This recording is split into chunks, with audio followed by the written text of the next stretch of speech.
All right, gang, we want to talk real quick about applications in the field. Let's say you get called out to a job site, homeowner has an older patio, they want it cleaned, they want it spruced up, maybe new poly sand in it.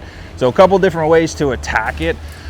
Best practice is the fact that you got to get the poly sand out if you're replacing the sand. Get out as much as you possibly can. It can be a very daunting task, very annoying, very dirty job. Now with using a power washer, we have to keep a couple things in mind. First and foremost, the power washer should always be off the surface of the pavers, because as this is running, it will be vibrating and shaking, and there is some rubber gussets on the bottom that if they sit on the pavers, they can actually mar the surface, and then you're actually detrimental to what you're trying to achieve. So always keep your power washer off to the side on another surface. Now everybody that gets a power washer comes with a wand, obviously. We only ever want to use the white nozzle. This is a 30-degree tip. It's going to be a wide fan spray, so we're not causing any damage to the pavers.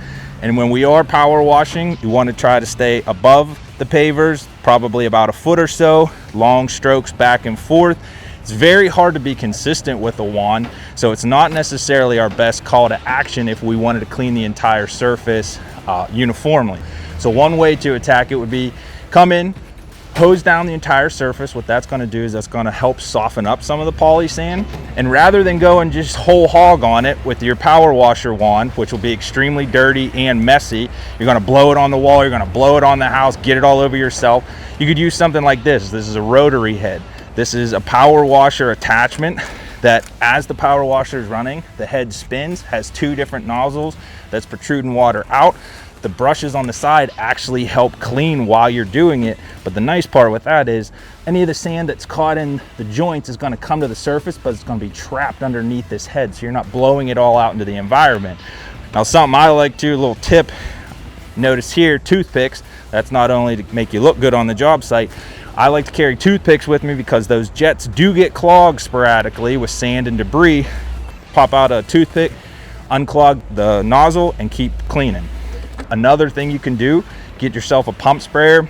Maybe you're using organic stain remover, organic cleaner, or maybe you're doing an effluent clean. Maybe it has some effluent spots, or you're prepping to also seal it. Effluent cleaner is a great way to open up the pores, let the pavers accept that sealer better. So you could apply that right after you wet down the surface, apply your cleaner, hit it with the rotary head, then you'll actually want to clean off the surface as much as you can. You can use a regular garden hose, or what I like to do, I have quick couplers on all my power washers, so I can kill the water to the power washer, disconnect, hook up to my hose wand, or I also have a hand hose wand as well.